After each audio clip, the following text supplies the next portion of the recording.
Time now for sports on 104.7 The Cave. Here's Ned Reynolds.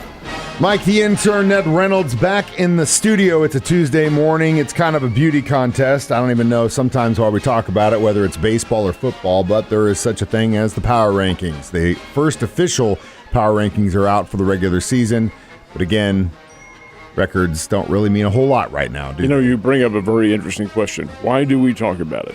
That's a good point. I do it because I think you want me to talk about it. Well, that's why I put it on your notes.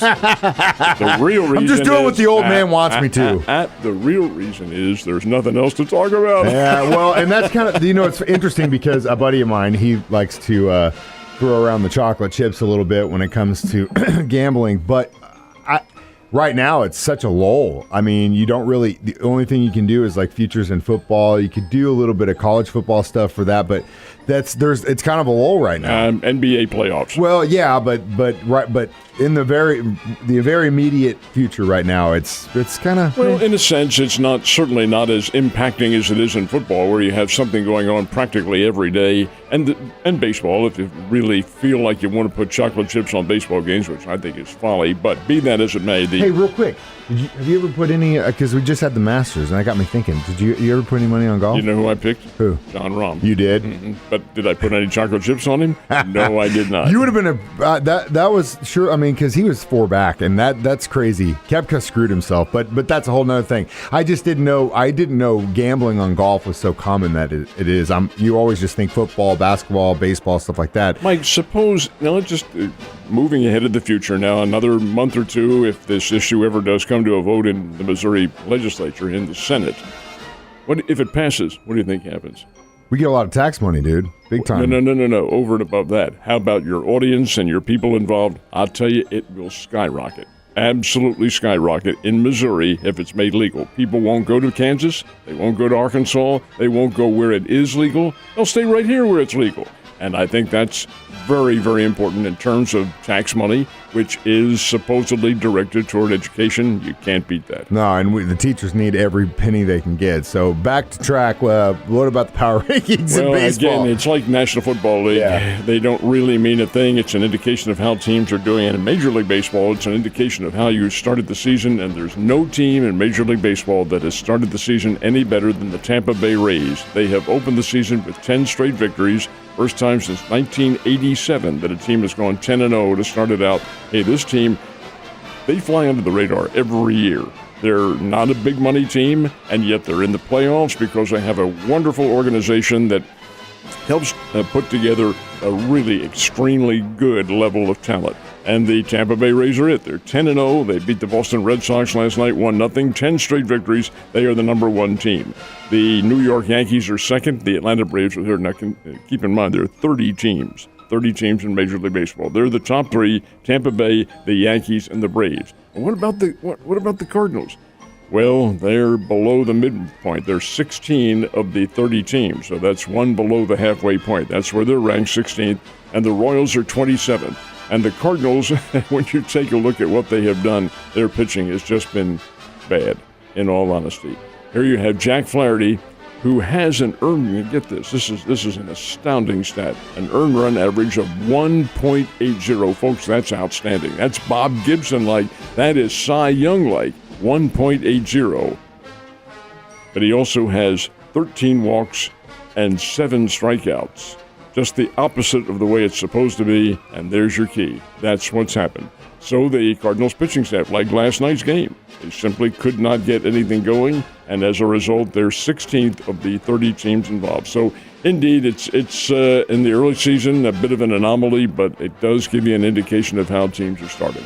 Last night at band practice, we were talking about a situation, and I said, sometimes in the professional world, in a business, or even in a sports team, if you have a toxic situation, whether it's in the office or in the locker room, the best thing you can do is to cut that toxic stuff out, because toxicity breeds toxicity.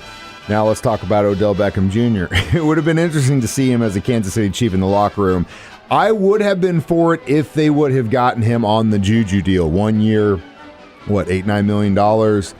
incentives and stuff, but not 15 out the gate. I can't believe the Ravens did They that. know what they're doing from a monetary standpoint, but what you just brought up in the previous statement about the toxicity, you would think, well, why are they bringing this guy in? He is toxic. It may be totally reverse because they being the Baltimore Ravens, a good situation with their quarterback, Lamar Jackson, who wants out of there.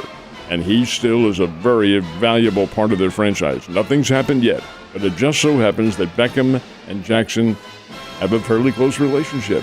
Maybe he is being brought in to mend that relationship. He's still, I'm not going to say I'm a great receiver, but he is still certainly an adequate receiver. Oh, hell yeah. And he would help.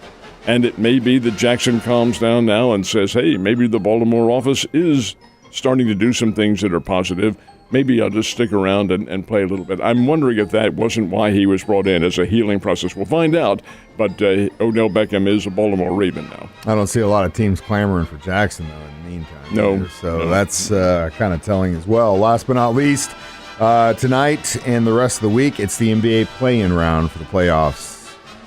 This is the third year now for the NBA playoffs.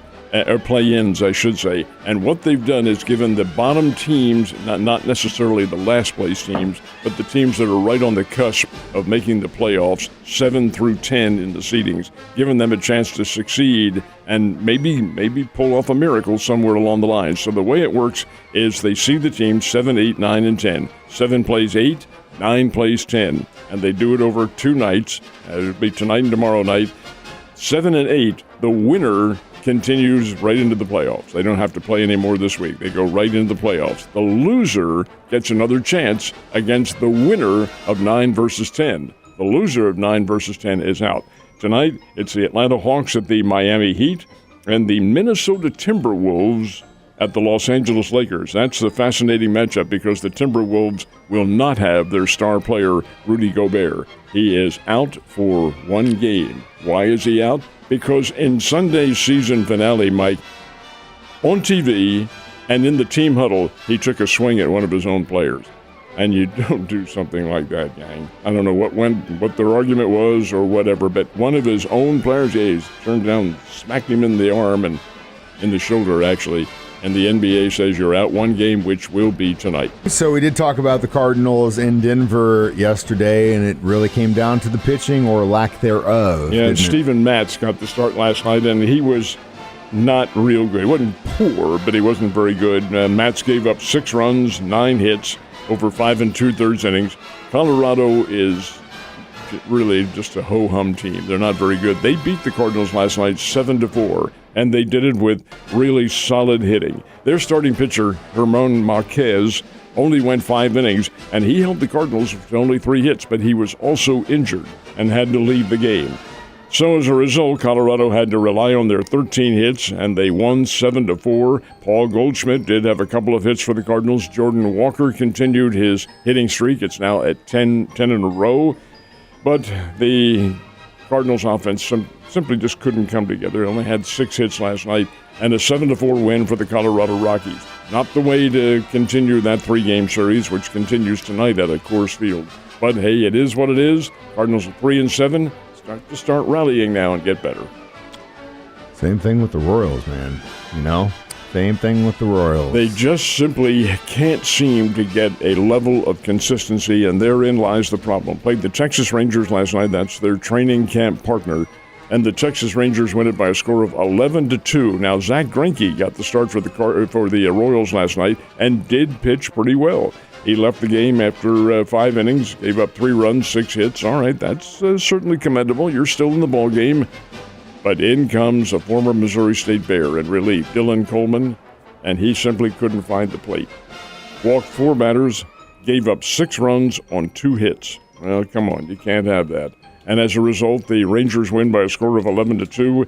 Their big gun, they have 2 of them, Corey Seager, the former Dodger, and a guy named Abdalis Garcia. Sound familiar? Sure, he played down here and then with the St. Louis Cardinals. He had 4 RBIs last night. Rangers win by a score of 11-2 over the Royals. They'll play again tonight. Last but not least, tonight's game at Hammons Field should be a classic. So get out there. It's going to be gorgeous, man. If it's anything like yesterday, perfect day for baseball. Should be, and that's really good news for both teams. It's the Bears versus the Tigers, Missouri State versus Mizzou, and it's always a lot of fun because it's one of the very rare times in the course of an athletic season that the two schools get together. Why that's the case, I don't know. They're both Division I, but for whatever reason, it doesn't happen. Does twice in baseball. They play tonight, and they play again a week from tonight in Columbia. During the course of this series, and it goes back a number of years to 61 games, it is the Bears who have the edge 31-30, 31 wins to 30 for Missouri. And Missouri State's home advantage over the Missouri Tigers is, I think it's 8-5, something like that. But whatever the situation is, the Bears have an advantage. Missouri State can hit the ball. Their pitching hasn't been very good. Missouri comes in with a record of 20-11, but they're 4-8 in the Southeastern Conference and got lost 2 out of 3 to Vanderbilt. Well, that's no slouch. Vanderbilt's a former national champion, and that happened in Columbia this weekend. So we'll see what happens when these two state rivals get together, and it should be very interesting. The Bears and the Missouri Tigers tonight, 6:30, Hammons Field. Always a lot of fun. And I'm sure you're going to be there, yes, right? Absolutely. Oh, yeah, it's a Tuesday night. What else you got going on? Well, there's always something. Oh, yeah, with you, there is always something. Ned, you have a great night. I'll see you tomorrow.